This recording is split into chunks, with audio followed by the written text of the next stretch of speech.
Hello and welcome to the Hoof GP. This cow has come in really lame on her back left foot, so let's get it in there and see what's wrong.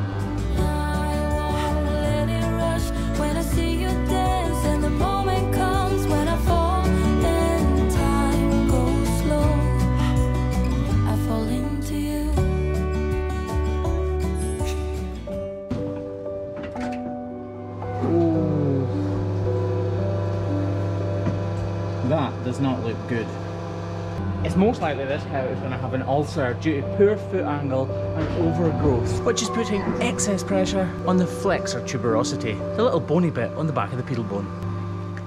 This is one of the most common problems found in housed dairy cattle. Basically, the overgrowth causes an unnatural angle for that outer claw to strike the ground with, so the pedal bone inside it is hitting the ground in a way it was never intended to.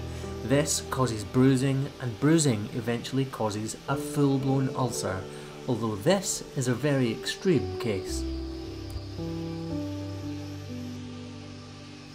To get this cow on the road to recovery, first we need to make sure the length of both digits are correct, and then we need to spread the weight evenly between the two claws, and make sure the angle is at its optimum, which is around 50 degrees.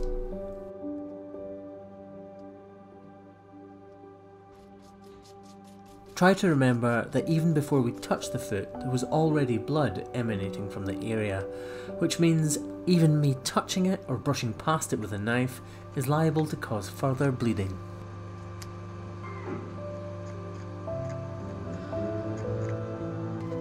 Applying a large amount of pressure to the grazed area will bruise the area and it will stop the flow of blood, or at least that's the aim.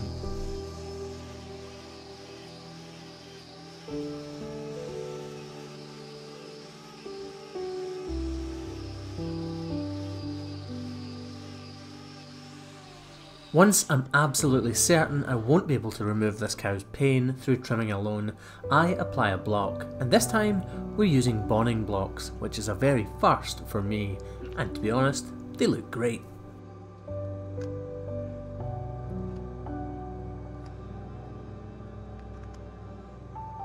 From the angle of this video, it's not obvious, but that ulcer is actually sticking down over ½ an inch from the base of the cow's foot, which is why we've applied 2 blocks to make sure it's completely off the ground.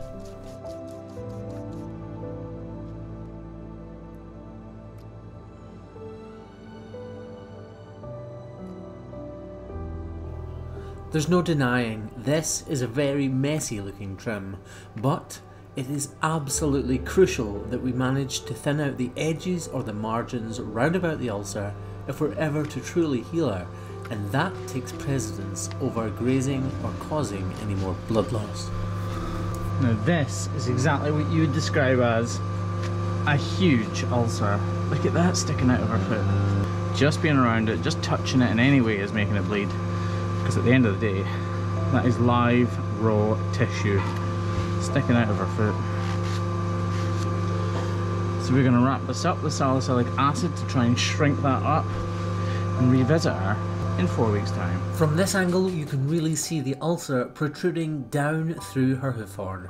This salicylic acid is going to basically kill the top layer of flesh, and it'll allow new fresh horn to grow underneath that granulated tissue. It's so important that it stays well in place, and that is why the bandage is on.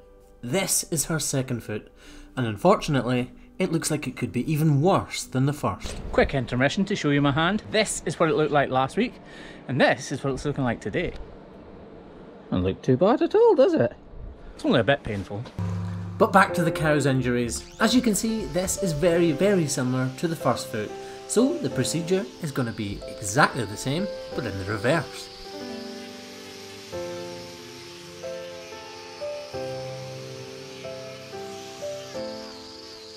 It is very often the case that cows' feet mirror each other, which is why it's so important when a cow is lame on her back left, for instance, that her back right is always picked up as well, because sometimes there is a small problem beginning to emerge.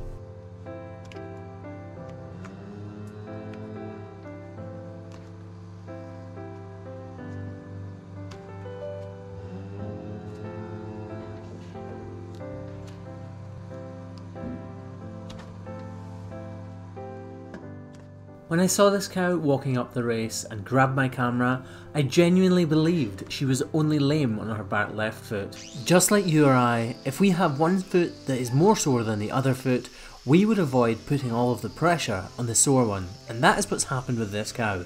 This back right foot is definitely sore, it is definitely lame, there is definitely a problem with it, but it is not to the same extent as the back left, and that's why I originally thought she was only lame on her left foot.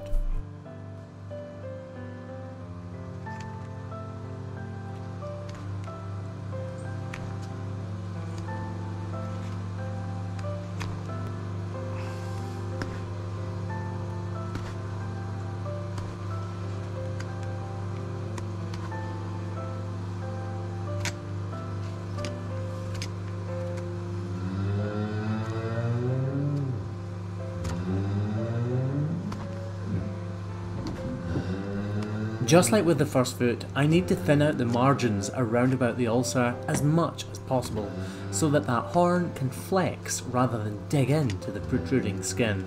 I also need to make sure I can get rid of every little shred of loose horn.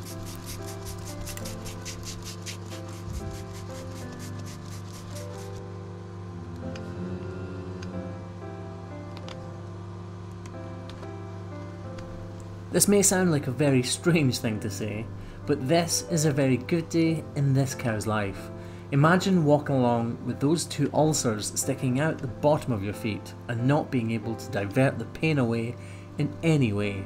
By taking away the loose necrotic tissue and applying these blocks, we are giving this cow an immense feeling of relief. But the decision to trim this cow's feet is not one of pure compassion, it's also one of commercial viability. We need to make sure these cows are in tip-top condition so that they can perform to their absolute best ability. After finishing the trim, we wrap it in exactly the same way we did the first foot, and now is our chance to see how she's walking.